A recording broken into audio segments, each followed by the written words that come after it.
I dreamt of a life where poverty was everywhere, the world, and thousands of people were dying every day. There was war after war. I even dreamt of a government corrupt.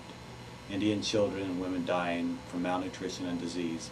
They were living in cardboard houses, and the Indian children committing suicide before they turned of age. 1 of 3 dying this tragic way. And I had another dream with skies so black that not one cloud could be seen on what was once a blue horizon. Then I woke to reality and was secure in my pine needle bed in my house made of cardboard. Although the terms in this poem, American Indian, are not being used anymore, it emphasizes how important culture is. Culture is made up of many aspects. It's impossible to know what one group brings to another group or belongs to, who you are, where you come from. This poem was published in 1966, and I am the Cardboard Indian.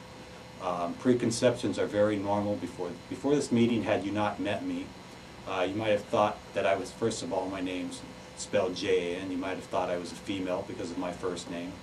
Now that you've heard me, you might think that I'm a typical male Euro-American with predominantly middle-class background.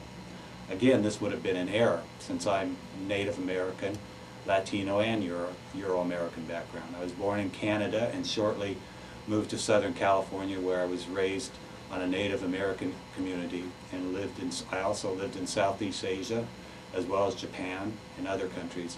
Degeno is my first language. English is my second language, and I predominantly attended a reservation school.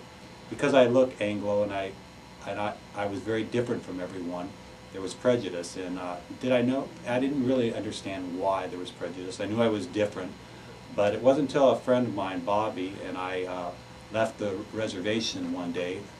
Just right off the reservation was a little store in the community, and we walked in the store, and the store owner looked at me and said, "You're welcome here, but he's not." That's my first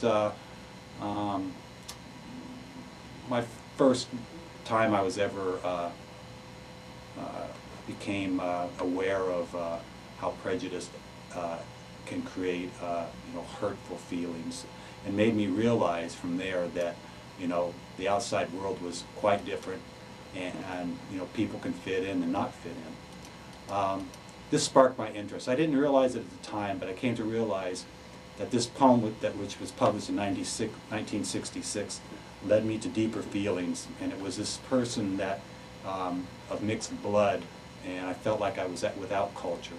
Cardboard is culture, and it's a surface to appears to be rigid and has form, but on touching it, we see it's pliable and can be made into any shape. The cardboard is just that, seeking a form or a culture that he or she might fit into.